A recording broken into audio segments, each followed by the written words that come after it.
Seguimos aqui então repercutindo o tarifaço. Vamos à análise então de Ana Amélia Lemos, jornalista e senadora. A Ana, que é a nossa comentarista aqui, muito bem-vinda. Boa tarde, Ana. Boa tarde, Simone. Vimos aí o ministro falando que não estão preocupados com essa data, não é, que vai chegar sexta-feira, mas que as negociações estão ocorrendo, até para não colocar e intimidar, né, do outro lado, Ana. Pois é, Simone. Boa tarde aos nossos telespectadores que acompanham aqui o Agro Tarde. Mas o semblante do ministro é exatamente o contrário. O governo está preocupado e o ministro Haddad está preocupado. Eu acho até, Simone, que se o presidente Lula usasse essa linguagem moderada do Fernando Haddad, ministro da Fazenda e um dos mais importantes da área econômica, e também a moderação do vice-presidente e ministro da Indústria, Comércio e Exterior, Geraldo Alckmin, as coisas poderiam estar se encaminhando melhor. O problema é que o que começa errado também não pode ser acertado no meio do caminho. Pode quando há disposição. E, na verdade, quando dois não querem, dois têm dificuldade. O Brasil tem muito interesse de resolver essa questão, porque o impacto negativo sobre a economia brasileira é enorme.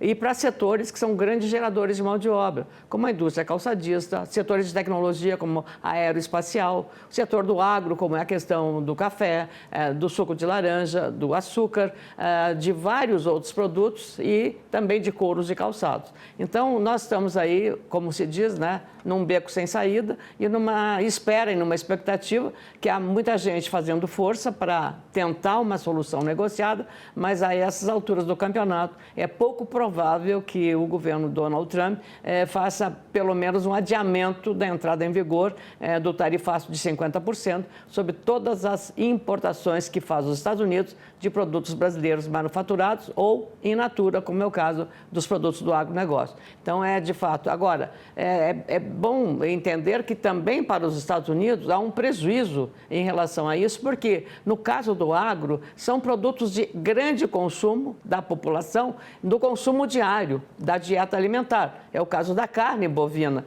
que é usado para a confecção do hambúrguer, que é um prato tipicamente americano. Ou do café, considerando que os Estados Unidos são o maior consumidor mundial de café do mundo. E isso não é pouca coisa, Simone. É também o maior consumidor de suco de laranja e a maior parte vai em toda do Brasil. Como é que o consumidor americano vai aceitar um aumento imediato? Porque o preço aqui no Brasil sempre é repassado ao consumidor, é o preço final do produto. E lá não vai ser diferente. A economia, estúpido como se fala, né? A famosa expressão é a economia. Então, esse repasse desse custo adicional de uma sobretaxa de 50% na venda do produto pelo Brasil vai representar um aumento de custo para o consumidor americano. E isso reflete também sobre o desempenho da inflação naquele país, que é um índice muito importante, especialmente para a área política, porque o humor do eleitor se dá pela estabilidade, pela questão do emprego, pela questão da inflação e por uma segurança maior no espaço da área econômica. Então, a situação é muito complicada para o Brasil? Mas é também bastante complicada para os Estados Unidos, que são superavitários na balança comercial bilateral, que é uma história de mais de perto de 200 anos e que aí agora se cria esse impasse que é surpreendente pela forma como o presidente dos Estados Unidos tratou o assunto, misturando uma questão política, jurídica, que é a questão de um processo que envolve o ex-presidente Jair Bolsonaro, com a questão econômica. São as duas coisas misturadas, deu uma explosão, o efeito de uma bomba atômica na economia brasileira. Prazo, então, se esgotando, não é? As negociações, elas estão caminhando, pelo menos pelo lado do Brasil, que a gente está vendo, né? Todo esse esforço aí, não é, Ana? Agora tem um plano B para os setores que venham, então, ser impactados. A gente já sabe que muitos estão sendo impactados, mas o ministro Haddad também confirmou, né, Ana, que já foi apresentado, então, ao presidente Lula esse plano de contingência para responder ao tarifaço. Vamos ouvi-lo. O presidente manifestou muita tranquilidade em relação ao plano de contingência. São vários cenários que foram apresentados e ele falou, olha, eu não vou me fixar em data porque eu tenho uma relação histórica com os Estados Unidos. Eu me dei bem com todos os presidentes americanos com quem eu dialoguei. Então não tem razão para ser diferente agora.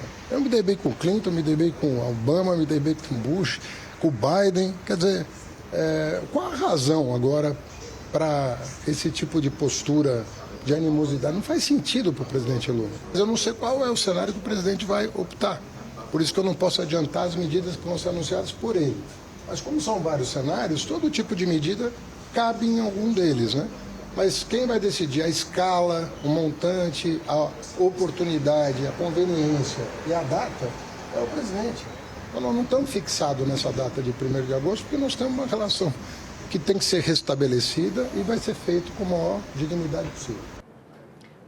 Simone, foi quando o ministro Haddad lembrou que ele teve relação com vários presidentes, eu acompanhei como repórter a primeira viagem dele feita aos Estados Unidos, Lula 1, no primeiro governo dele. E ele foi à Casa Branca, nós estávamos juntos, e ele chegou lá chamando o George Bush, filho, de companheiro Bush. Chegou já nessa relação de amizade. E o destaque foi que ele, na lapela, não tinha a bandeira do Brasil, tinha a estrela do PT, que era o partido dele, do governo. Então, foi muito falado, mas eu escrevi até um artigo naquela época, e escrevi, o título do meu comentário é o seguinte: amigos, amigos, negócios à parte. Olha só, e era um republicano, agora é um republicano também. Por quê? Porque naquele momento havia um contencioso comercial na área da laranja, na área do suco de laranja. E de alguns outros produtos, mas o laranja era o que estava mais presente naquele momento. Então, para você ter uma ideia exatamente dessa relação, e foi lá nos Estados Unidos, em Washington também, que Lula anunciou o nome do primeiro-ministro do governo dele, do Lula 1. Quem foi? Marina Silva, ministra do Meio Ambiente. Pois é, o ministro está falando em restabelecer, não é? E a imprensa muito perguntando, até ontem, né, na entrevista que o vice-presidente Geraldo Alckmin concedeu, não é? Perguntando quando que viria esse telefonema. A imprensa toda quer saber se o presidente Lula vai fazer esse telefonema ao presidente Trump. Mas aí a gente se pergunta, isso vai acontecer? Você acha que isso vai acontecer agora, aos 47 quase do segundo tempo? Ou deveria ter sido uma coisa lá na frente, lá no início do segundo mandato do Trump? Eu acho que, sinceramente, o Trump já menosprezou, tratou com muita descortesia, para dizer o mínimo, presidentes importantes. O Zelensky, da Ucrânia, que é um líder que se notabilizou no planeta por estar sendo vítima da agressão russa, o presidente da África do Sul e mais um ou outro líder também.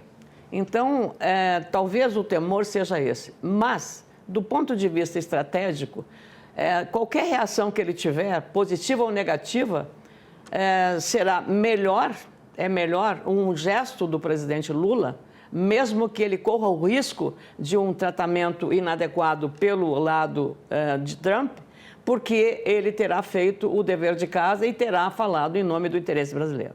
Essa é a minha visão do ponto de vista político e estratégico. Mesmo que ele saia com desaforos, eu acho que a capitalização do gesto de procurar, mesmo que tardiamente, mas como o Trump tem um estilo diferente, uma pessoa imprevisível, é exatamente isso que leva o governo a fazer, entende, tratar isso com muito cuidado e com muita preocupação. Mas penso que, mesmo que ele trate mal o presidente brasileiro, vai ser um ganho porque ele fez o dever de casa. Se ele não fizer, ele não terá aí o beneplácito da avaliação de ter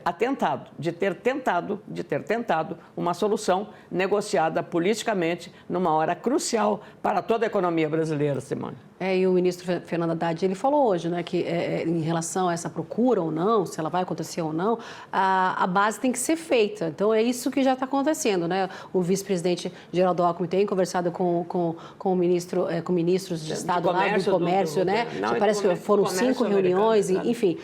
E está tendo essa base e o Haddad falou justamente isso, criar essa base para depois os dois chefes de Estado conversarem. Mas isso a gente vai acompanhando por aqui, né, Ana? Porque os Estados Unidos já fecharam acordos comerciais importantes aí, agora com a União Europeia, Reino Unido já foi, o Japão também já foi, e o Brasil, então, como a gente está falando aqui, continua fora dessa lista aí, há 3 dias, então, desse tarifaço. O presidente Lula disse ontem, então, que segue aberto para negociar com Donald Trump. Vamos ouvi-lo. O presidente Lula voltou a chamar os norte-americanos para a mesa de negociação. A gente não quer briga, a gente quer negociar, a gente quer fazer comércio. Eu espero que o presidente dos Estados Unidos reflita a importância do Brasil e resolva fazer aquilo que no mundo civilizado a gente faz. Tem divergência? Tem. Senta numa mesa, coloca a divergência do lado e vamos tentar resolver. Os negociadores brasileiros, tanto aqui do Palácio do Planalto quanto do Itamaraty, relatam dificuldades de contato com as autoridades norte-americanas. Por isso, empresários aqui do país têm atuado paralelamente. O CEO da Embraer, Francisco Gomes Neto, viajou aos Estados Unidos na semana passada e teve contatos que a diplomacia brasileira não conseguiu. Foi recebido por Howard Lutnick, secretário de Comércio norte-americano, Cian Duffy, dos Transportes, e Scott Bessent, do Tesouro, que negou contato com o Ministério da Fazenda brasileiro na semana passada. Gomes Neto destacou que a Embraer gera quase 13 mil empregos diretos e indiretos nos Estados Unidos e que os jatos de 80 lugares da fabricante brasileira lideram o mercado de aviação regional no país. Ele voltou para o Brasil com uma promessa de que a Embraer pode entrar numa lista de exceções ao tarifaço. Os 10% aplicados desde abril devem seguir valendo. Outro setor da indústria brasileira que deve ser poupado da supertaxação é o aço, já taxado em 25% no mês de fevereiro. Os Estados Unidos são nossos maiores compradores. Ao longo do ano passado, as siderúrgicas brasileiras forneceram 4 milhões de toneladas de aço para lá, o equivalente a 3 bilhões de dólares em vendas. Não há outro mercado capaz de suprir a demanda dos norte-americanos. Outro fator que conta é a pressão dos produtores de carvão metalúrgico dos Estados Unidos. Os navios que levam nosso aço para lá são os mesmos que trazem o carvão deles para cá. O Brasil é o terceiro maior comprador de carvão dos Estados Unidos. As negociações estão acontecendo, como a gente viu aí, Embraer. O efeito é de mão dupla, não é, Simone? Está se vendo aí claramente. Isso que foram falados apenas das matérias-primas fundamentais. E no caso da Embraer, é que a indústria aeronáutica ou a aviação comercial americana, regional, ela é toda ela abastecida, né, pelos aviões da Embraer, que são feitos em parcerias com as indústrias americanas. Então, tem um lado do impacto disso e também do interesse da relação de várias empresas que são montadoras no Brasil de automóveis ou de máquinas e implementos agrícolas, que é muito grande. Então, esse imbróglio, ele vai impactar sobre os interesses americanos. Como eu disse, eu vou repetir, né, todos já têm repetido várias vezes, é o superávit comercial dos Estados Unidos em relação ao Brasil. Então, essa é uma situação que precisa ser bem avaliada. E, evidentemente, que os empresários americanos certamente estão ponderando às autoridades econômicas americanas e à própria Casa Branca sobre o impacto que isso dará sobre a economia interna daquele país. Então, não adianta. No caso, por exemplo, da aviação comercial, no caso dos aviões da Embraer e também do próprio aço, né, porque é a mão dupla, nós vendemos o aço e vem carvão mineral de lá. Então, como é que você vai romper essa troca? Isso tudo está sendo pesado. Então, ele já está admitindo, o governo americano já está admitindo, na conversa que teve com o presidente da Embraer, há uma manutenção de uma cota menor para isso. E nos outros produtos é a mesma coisa. Da onde é que os Estados Unidos vão tirar café? Da onde vai tirar suco de laranja? Da onde vai tirar? Não existe um fornecedor para suprir as necessidades do mercado americano. Essa é a grande questão. O Lutnick já falou, né? O que a gente não produz aqui pode ser que tenha uma isento, né, dessa tarifa. Não citou especificamente o Brasil, mas a gente vê que isso pode acontecer mesmo, não é, Ana? Não produz aqui, então vamos baixar essa taxa para o nosso mercado não sofrer, porque a gente está falando do café, a gente está falando do suco de laranja, a gente vê a Embraer ali, tudo que a Embraer, essas turbinas que vêm, não é, dos Estados Unidos para montar o avião, enfim, que a gente vê que abastece o mercado, a gente vê o mercado regional muito dependente aí dos aviões da Embraer, 13 mil empregos diretos e indiretos nos Estados Unidos, ou seja, as negociações estão acontecendo, resta saber se a gente vai ter essa... a mesa do negócio. Dia 1º, né, Ana? Uma novidade dia 1º. Eu creio que isso está definitivo. É pouco provável que mude o cenário. Até o semblante do governo de um certo ceticismo, que não revelado, mas há um ceticismo em relação a isso, que vai entrar. O tempo já está esgotado, mas é importante verificar que essa dependência, agora vem a avaliação da realidade. E aí é exatamente o que vai pesar também. O que a gente falava da diplomacia parlamentar, no caso da missão do Senado brasileiro, é também a diplomacia empresarial. O que fez o presidente da Embraer e outros setores da área do aço também é isso, diplomacia empresarial que está funcionando. Claro, para defender o seu interesse e a sua área, mas isso não deixa de ser também impacto para projetar a outros setores da economia brasileira que precisam igualmente levar esse processo adiante. Defendendo suas áreas e os empregos também, né, Ana? Esse é o lado perverso dessa. Justamente. Agora, a Ana falou aí em relação a outros setores, né? A comitiva, então, de senadores brasileiros, essa comitiva está nos Estados Unidos, se reúne com parlamentares norte-americanos na capital Washington. Ontem, então, o grupo se encontrou com empresários para discutir o tarifaço de Donald Trump. Segundo o Nelsinho Trade, o senador Nelsinho Trade, presidente da Comissão de Relações Exteriores do Senado e coordenador, então, da missão oficial, o objetivo nesses dias, né, nos próximos dias, é distensionar a relação entre os países e reabrir os canais de diálogo com o Congresso norte-americano. Seguindo aqui, aí é a sede da OEA. Aí nesse... Ana, o senador Espiridião Amin, que faz parte, então, aí dessa comitiva... Santa Catarina, muito afetado. Espiridião Amin, ex-governador de Santa Catarina, faz parte dessa comitiva nos Estados Unidos, defendeu um prazo maior antes do início da cobrança das novas tarifas para que as negociações aconteçam. Vamos ouvi-lo. O prazo razoável seria o mesmo que foi dado a todos os outros. Inclusive a China, que ganhou agora mais 3 meses de prazo. Uma carta de 9 de julho produzir efeitos dia 1º de agosto.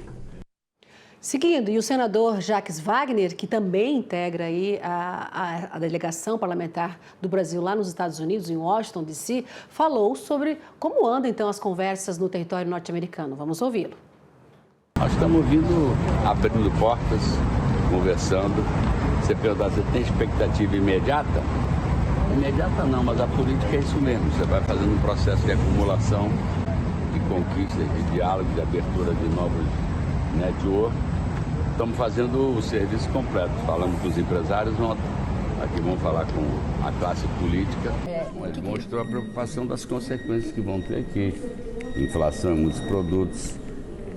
Chegou a dizer que o preço de construção de casa eventualmente sobe, porque tem muita madeira vinda do Brasil, além de outros temas como café e outras coisas. Então, todos eles sabem que isso vai doer no bolso de empresas brasileiras e de empresas americanas, pequenas, médias e grandes. E quando mexe no bolso, as pessoas se mexem. Os nossos parlamentares com os parlamentares americanos, né, mostrando que vai doer no bolso deles também, pedindo esse prazo aí, né? Exatamente, esse negócio do Simone é lamentável. Eu acredito, eu queria até fazer um elogio à iniciativa do senador Nelsinho Trade, que é do Mato Grosso do Sul, é o presidente da Comissão de Relações Exteriores e Defesa Nacional do Senado Federal, de tomar essa iniciativa, de levar o Senado da República, que é o defensor da República, né? Porque ali é 3 senadores por estado, independente do tamanho ou da força que tenha. São 3 votos que estão ali.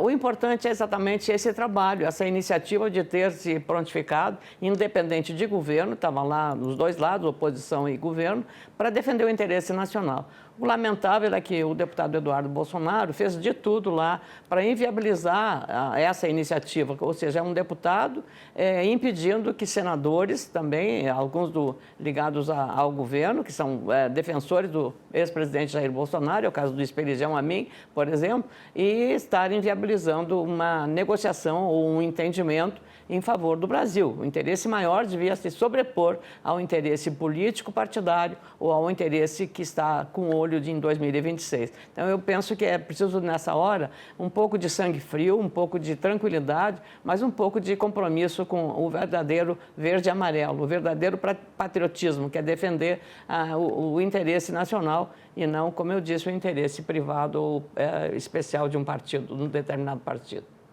Seguimos. Ana, um dos setores mais afetados aí pelo tarifaço, aí dos 50% sobre os produtos brasileiros, será então o de suco de laranja. A gente vem falando aqui ao longo das semanas, né? A indústria alerta que é impossível então substituir o mercado consumidor norte-americano, viu? As perdas podem superar a marca de 4 bilhões de reais. Vamos ouvir então agora o que disse o diretor executivo da Citrus BR, o Ibiapaba Neto. Primeiro porque existe uma questão de renda. O consumo de suco de laranja, ele está restrito a um grupo de 40 países que tem como característica uma renda per capita anual acima de $20 mil por ano, que é uma renda bastante elevada, e isso a gente vai encontrar na América do Norte, a gente vai encontrar na Europa, que são os nossos 2 primeiros mercados, primeiro Europa, depois Estados Unidos. E além disso, você precisa ter uma infraestrutura, tanto para recebimento desse produto, quanto para que você tenha ali as linhas de envase, as marcas, a distribuição, contratos com o varejo. Então, isso são investimentos que são altíssimos e demandam tempo. Então, hoje, claro, você pode ter ali algum aumento residual em alguns mercados. A Europa pode consumir um pouco mais, a Ásia pode consumir um pouco mais. Só que a questão nem se compara ao tamanho do mercado americano. Atualmente, se a gente levar em consideração os dados da safra passada, a safra 24-25, que foi encerrada agora em 30 de junho, o setor ele exportou cerca de 300 mil toneladas de laranja. Então, esse é o número que está sobre a mesa e que corresponde à produção brasileira do cinturão citrícola, que é destinada para o mercado americano. Para essa produção, o setor ele pagou cerca de 150 milhões de dólares em impostos para acessar esse mercado americano e poder vender o suco nos Estados Unidos. Caso essa tarifa ela seja implementada a partir de sexta-feira, esse valor ele pode subir para mais de 700 milhões de dólares. Então, a gente está falando assim de um aumento absurdo nos custos de impostos para o mercado americano, o que corresponde a mais de 4 bilhões de reais que seriam destinados ao Tesouro americano. E isso inviabiliza, porque quando a gente olha o preço da Bolsa como referência e a gente começa a tirar esses custos, né, os custos de impostos, a gente teria praticamente 70% do produto comprometido com impostos e sobrariam ali cerca de 30% para remunerar toda a cadeia, o que fica absolutamente inviável, tanto para indústrias quanto para produtores terem margens positivas. Então é uma situação realmente bastante delicada, muito complicada para o setor. Alerta aí da Citrus, a gente vê esse investimento todo que foi feito, né, Ana? Pode ir para outros mercados. Aqui pode, que nem ele falou. O invase é feito lá, ele leva a laranja lá, ou leva os tonéis com o suco concentrado e tem que ir lá envasar ou embalar para distribuição no mercado. Grande investimento. Então, os dois lados têm. Até esse setor, agora eu vi umas matérias de alguns produtores que estavam numa situação de desespero porque não havia mão de obra para a colheita da laranja. Então, também tinha aqui internamente um outro problema adicional em relação à mão de obra para a época da colheita. E agora o setor vivendo esse drama estratégico, como ele falou, não vai ter também uma alternativa imediata para você entregar ou desviar a produção dos Estados Unidos para a Europa ou para a Ásia, porque não vai dar tempo de absorver nessa safra. A produção está correndo e a situação é bastante complicada. Mais esse alerta chegando aqui para a gente. Ana, muito obrigada pela essa conversa, análise com a gente hoje aqui no nosso jornal e até essa semana ainda que você volta para a gente repercutir. Tomara que tenhamos notícias mais promissoras. Não é? Vamos ver, né? O tempo está correndo. A esperança, como a sua roupa, é a última que morre. É verdade. Ana, obrigada. Obrigada. E até amanhã.